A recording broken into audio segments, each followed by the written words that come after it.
Hey YouTube, Matt is Daddy 12 here, still at Nats, and we are with Harrison Grandish. I can never pronounce it. Grandish. Grandish. Kind of grand, but not really. I remembered Harrison. That counts for something, right? It does. But you are always playing rogue. Like the last time you guys saw this guy on my channel, he wrecked me in Nashville, Madison. Madison with Gen X, Miss Valley, Ninja stuff. Rabbit was in there, all kinds of stuff. Okay, but you have a scenario.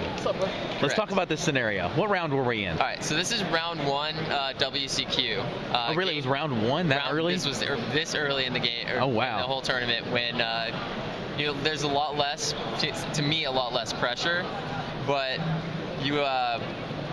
Especially when you're in a winning situation in Game 2. Okay. 41 Game 1. What were you playing? I was playing Star Seraph, Ninjas, Shaddolls. Or not Shaddolls.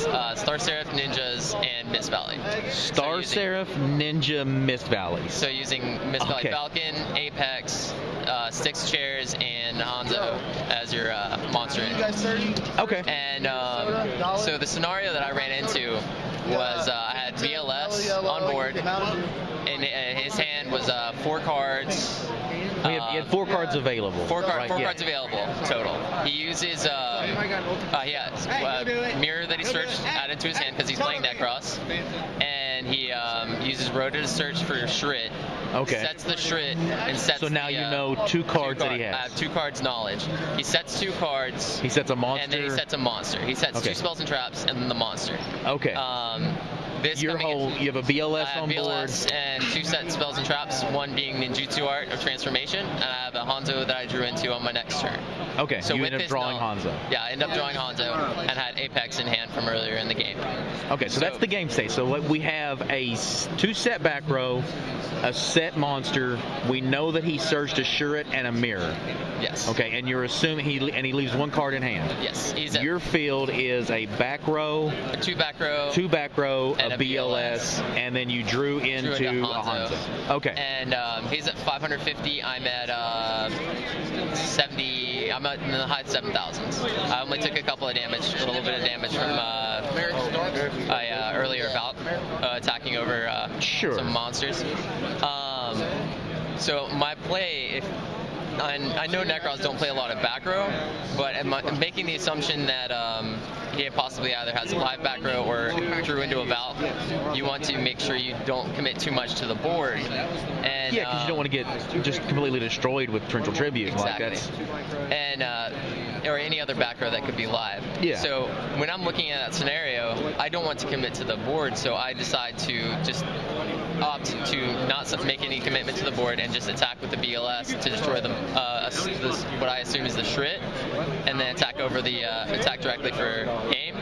Yeah. But I attacked into an ice hand, and to be real, it was so late in the game. He had very few cards left in the deck, and I had seen any of the hands. There was no hands that I'd seen. He probably had about 15 cards left in his deck. So and he was just now getting into the hands. Yeah. And so he got into those options. So obviously, you said this happened in Game 2. Game 2, and I was in Game 1. Obviously, you're debating, you're questioning this play. So I'm assuming you lost Game 3. Yes. Okay. But that's the point you feel like you actually lost the match. Was the turning point? Was that one turning point? Because then he had MST for my live ninjutsu art for the Hanzo on my next turn, and he had the mirror live. Okay. He had live mirrors at that point. Before I asked you about what play you think you should have made. Yes. As you talk about plays like this and you talk about just games in general, do you realize as you come back to like that was the point? Like everybody wants to say, well, I lost to top decks and all this stuff. Like no, that was an actual turning point. That was actual turning point in play.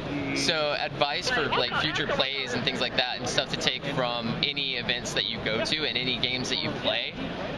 Always play to your best, and also use the knowledge. And if you get it wrong, you get it wrong and learn from that lesson. If your opponent draws, some may say, better than you, did you do all the optimal plays that you could have done? Exactly. See, like that's where I'm really impressed, because like so many people are get so caught up in what happens at the very end of the match, and they're like, oh well, I lost because my opponent drew better than me.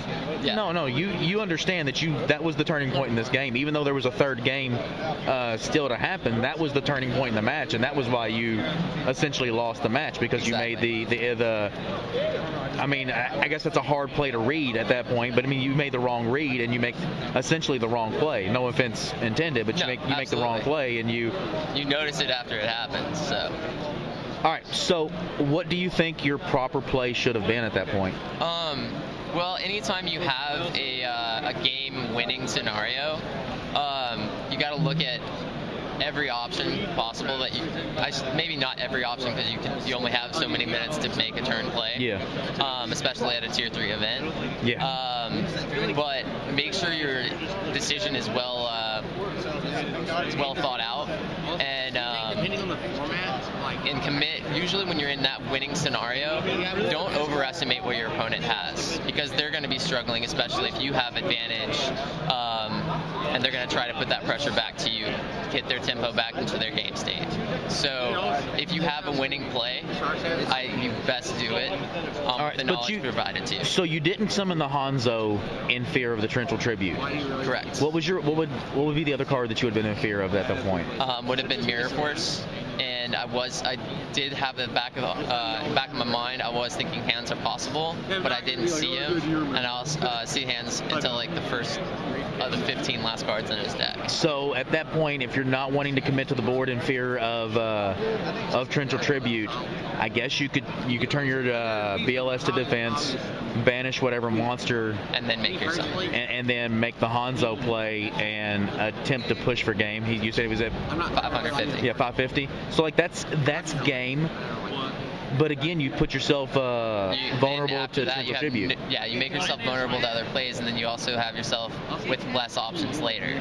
Yeah. So, in all, it comes down to like not regretting the decisions that you make, and learning as a player to develop from that. All right, bud. Lessons learned at WCQ, right? Definitely, for sure. Appreciate it, bud. Subscribe, comment down below. Team Show us what you love.